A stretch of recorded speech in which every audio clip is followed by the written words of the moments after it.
그리스도인은 예수님 안에서 참 자유를 소유한 자들입니다. 참 자유는 무책임, 그러니까 방종이 허락되었다라는 그런 의미는 또한 아닙니다. 오히려 방종은 노예로 가는 지름길일 뿐입니다. 그런데 방종과 무책임은 죄입니다. 그런데 이 방종과 무책임은요, 자유를 그럴싸하게 포장을 합니다. 얼마나 같이 화려함으로 치장이 되어 있는지 모릅니다. 그런데 가만히 들여다보면 그것은 쓰레기장에 쌓인 눈과 같습니다. 겉은 화려하고 마치 하얗게 보이지만 조금만 녹아보세요. 조금만 눈을 뒤집어 보세요. 속은 아주 더러운 것들로 가득 차 있다는 거죠. 우리가 쓰레기통을 소독을 아무리 소독한다고 음식 담는 그릇이 되지는 않지 않습니까? 책임이 삭제된 자유, 마치 이것은 신생아에게 들려져 있는 면도칼과 같은 것이다 라고 볼 수가 있겠습니다. 12절에 보니까 모든 것이 허용되어 있습니다. 그러나 모든 것이 유익한 것은 아닙니다. 모든 것이 내게 허용되어 있습니다. 그러나 나는 아무 것에도 얽매이지 않겠습니다.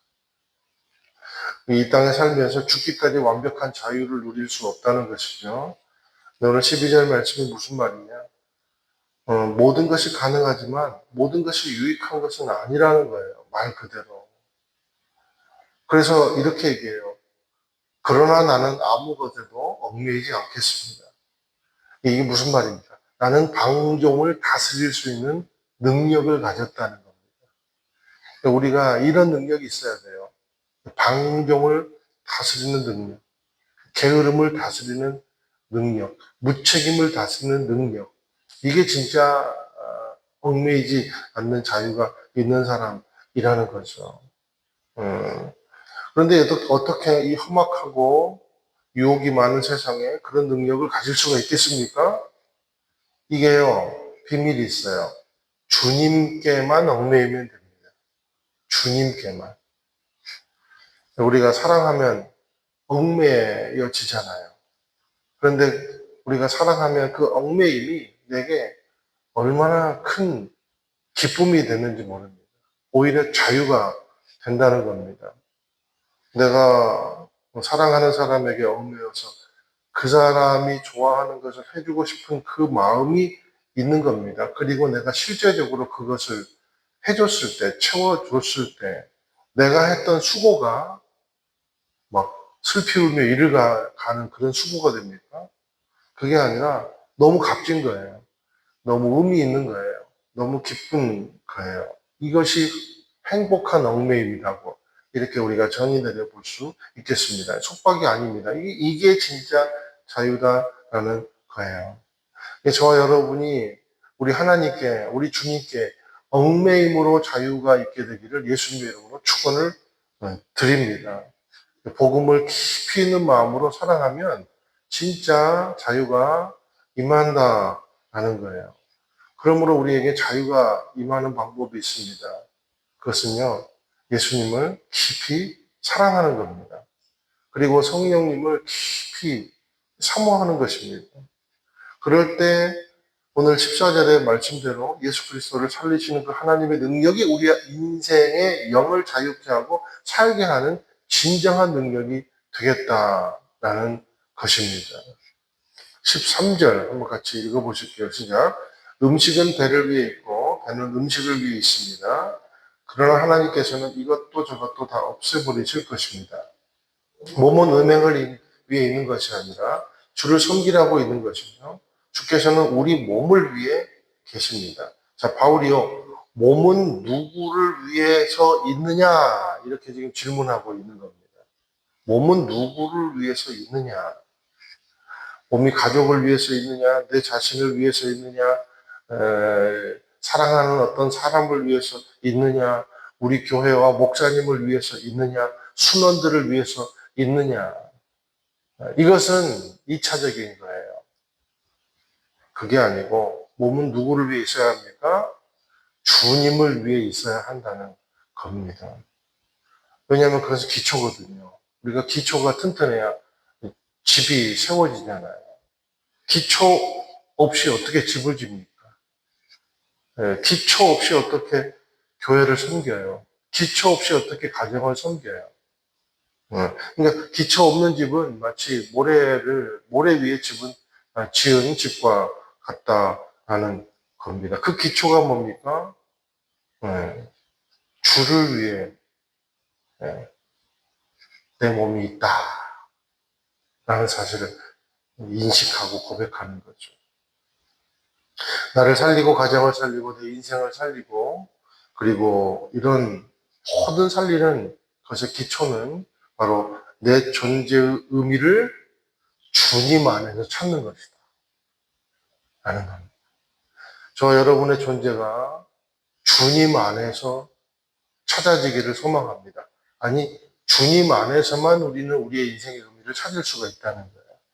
저와 여러분이 그런 의미를 찾은 놀라운 자유의 인생이지 않습니까? 내 존재의 진정한 목적은 주님을 위해서 있는 것이다 라는 이 기초 위에 가정이 세워지고 그리고 자녀들을 양육하고 교회를 섬기고 그리고 기업을 섬기고 영혼을 섬기고 나라와 민족을 섬기는 귀한 존재들이 되시기를 예수님의 이름으로 축원을 드립니다. 15절, 16절 같이 한번 읽겠습니다. 시작. 여러분은 여러분의 몸이 그리스도의 몸의 한 부분인 것을 알지 못합니까? 그런데 내가 그리스도의 지체를 떼어내어 창녀의 지체를 만들 수 있습니까? 결코 그럴 수 없습니다. 창녀와 연합하는 사람은 그녀와 한 몸인 것을 알지 못합니까? 말씀하시기를 둘이 한 육체가 될 것이다 라고 했습니다. 이게 우리가 이것을 한마디로 말하면 그냥 불이한 것과 합친다 이렇게 해석을 해봤으면 좋겠어요. 그러니까 이 불이한 것과 합하게 되면 예를 들면 이것이 음란한 것, 그리고 술 취한 것, 그리고 방탕하는 것, 그리고 어떤 모함하는 것, 폭력적인 것, 그리고 악한 말을 하는 것, 이런 것들이 다 어떤 현상이냐면 그리스도와 한 몸 된 내 몸의 어떤 지체를 그냥 잘라버리는 것 같은 역할을 한다는 거죠. 우리가 불의를 행할 때 그리스도에게 속한 지체가 창녀와 연합해서 하나가 되어버리는 그런 꼴이 된다는 것입니다. 한 몸이 두 사람과 관계를 맺는 겁니다. 한 몸이 두 주인을 섬기는 겁니다. 그러면 전 인격이 망가지게 된다라는 의미입니다. 17절, 18절 더 읽으실게요. 시작. 그러나 주와 연합하는 사람은 영적으로 주와 하나가 됩니다. 음행을 피하십시오. 사람이 저지르는 죄마다 자기 몸 밖에 있으나 음행하는 사람은 자기 몸의 죄를 범하는 것입니다. 영적으로 주와 하나가 됩니다. 이 말씀이 와닿습니다. 영적으로 주와 하나가 되듯이 음행의 일은 음행과 하나가 된다는 것이다. 그러므로 전인격이 망가져 버린다는 것입니다. 그러므로 우리가 우리의 인격이 살아나고 우리의 소망이 살아나고 우리의 삶이 살아나고 우리가 먹든지 마시든지 하나님께 영광을 돌리는 그런 육체, 그런 영이 되기 위해서 뭐가 필요합니까? 말씀드린 대로 주와 하나됨이 필요하다는 겁니다. 주님께 얽매임이 필요하다는 겁니다. 영의 일을 버리면요, 육체만 남습니다. 그런데 육체의 일을 버리면 도리어 영적으로 자유하게 됩니다. 그래서 육체가 살아나게 됩니다. 놀라운 비결이죠. 이게 그리스도인의 삶의 구조인 줄로 믿습니다. 19절, 20절 또 읽겠습니다. 시작. 여러분의 몸은 성령의 전입니다. 여러분은 하나님께로부터 성령을 받아 여러분 안에 모시고 있습니다. 여러분은 자신의 몸이 자기 것이 아니라는 사실을 알지 못합니까? 하나님께서 값을 치르고 여러분을 사셨습니다. 그러므로 여러분의 몸으로 하나님께 영광을 돌리십시오. 오늘 이 19절, 20절의 말씀은요, 교회 건물이 성전이 아니고 우리 몸이 성전이다. 이렇게 가르치고 있습니다. 근데 그 성전이라는 곳이 구약의 시대부터 우리가 보면 성전이 어떤 곳입니까? 성전은요, 하나님이 거하시는 곳을 성전이라고 말합니다. 그러니까 우리 안에 바울이 우리가 성전이라는데 우리가 성전이면 우리 안에 누가 계신다는 겁니까? 하나님이 계신다라는 거예요. 그러니까 우리가 예수를 믿으면요, 이렇게 얘기하잖아요. 주인이 바뀌었다. 그래서 우리가 예수님 믿기 전에 내 안에 내가 앉아 있었습니다. 의자에. 그러나 예수님 믿은 뒤로 주님이 이제 내 삶의 의자에 앉으셨습니다. 이렇게 표현하잖아요. 그러니까 주인이 바뀐 겁니다. 인격이 바뀐 겁니다. 삶의 태도와 기준이 바뀐 겁니다. 세상의 가치에서 예수님을 추구하는 인생으로 바뀐 겁니다. 그러니까 우리가 예수님 믿었으면 우리의 인격이 바뀌어야 돼요. 우리의 성품이 바뀌어야 돼요. 우리의 삶의 태도가 바뀌어야 돼요. 우리의 가치가 바뀌어야 되는 거죠. 우리의 추구하는 방향이 바뀌어야 되는 거죠.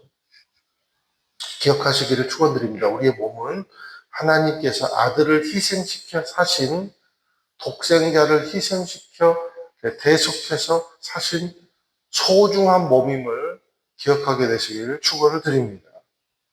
그러니요, 여러분의 아픈 다리를 사랑하십시오.